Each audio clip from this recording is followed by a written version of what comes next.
Je me trouve dans le quartier très prisé de l'Upper East Side. Derrière moi, le bâtiment que vous apercevez abrite l'un des clubs les plus prestigieux qui existent. Seules quelques personnes peuvent prétendre à en devenir membre. Vous allez comprendre pourquoi. Je vous propose de me suivre pour découvrir son histoire et son président, Richard Garriott de Cailleux. Dès l'entrée, le ton est donné avec cette plaque au mur, les célèbres premiers, les deux pôles, l'Everest, le Challenger Deep, soit le point le plus profond mesuré dans les océans, et bien entendu, la Lune. Les membres de ce club très exclusif ont tous réalisé au moins une aventure exceptionnelle. Parmi eux, l'on peut compter les astronautes Buzz Aldrin et Neil Armstrong, l'aviateur Charles Lindbergh, le président américain Teddy Roosevelt ou encore James Cameron et Jeff Bezos. L'actuel président a lui aussi été dans l'espace, connu sous le surnom de Lord British par les amateurs de jeux vidéo, dont il est l'un des plus influents développeurs.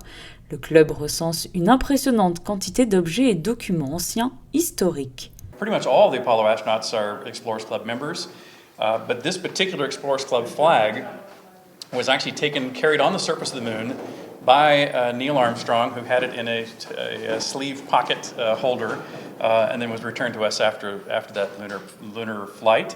And you'll see all around the rest of the club, you'll see lots of actually Apollo flags. But one of my favorites that's upstairs is the Apollo 13 flag. And you remember that Apollo 13 did not make it to the surface of the moon. So we have both that flag and an apology letter. So James Lovell wrote us an apology letter saying, here's the flag that you entrusted with me to take to the surface of the moon. I'm so sorry I didn't quite get it to the surface, but it has been around the moon and back. Le club a pour vocation d'offrir un lieu de rencontre et d'échange pour les explorateurs et scientifiques. C'est souvent ici, au rez-de-chaussée, dans ce salon au bois foncé et fauteuil club rouge, que les membres se réunissent quotidiennement de manière informelle, mais aussi au bar ou de manière plus formelle lors d'événements et conférences dans l'une des grandes salles du deuxième étage. Seriously, this is where tons of great work happens.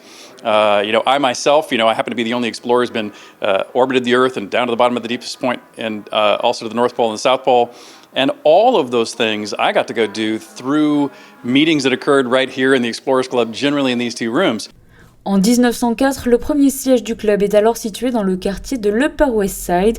Il déménage ensuite au 544 Cathedral Parkway et c'est seulement en 1965 que l'écrivain Lowell Thomas offre cette maison à la façade jacobéenne.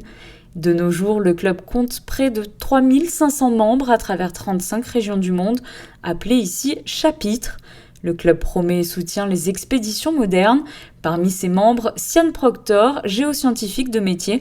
En septembre 2021, elle participe à la mission Inspiration 4, un vol de 3 jours habité par des civils, à bord du vaisseau Crew Dragon de la société SpaceX. The Explorers Club is amazing because when I was a kid, I was really into exploring. And I always thought that in order to be an explorer, you had to discover something new for humanity. But what I realized is that exploration is all about discovering something new for yourself. And if you could be a lifelong learner and always discovering something new for yourself, that you would have amazing adventures. Sian Proctor illustre le dicton « croire en ses rêves ». Dans les nombreuses salles de ce bâtiment du XVIIe siècle, des tableaux d'époque rappelant les différentes grandes expéditions, mais aussi de nombreux animaux empaillés, et plusieurs portraits du prince explorateur monégasque Albert Ier, membre en son temps du club, comme l'est à présent son arrière-arrière-petit-fils, le prince Albert II, seul chef d'État à avoir atteint les deux pôles. Si vous avez vous aussi l'âme d'un explorateur, mais pas encore l'aventure qui vous permet de devenir l'un des membres, l'Explorers Club ouvre régulièrement ses portes au public sur demande. Et qui sait, vous y trouverez peut-être l'inspiration pour une future mission.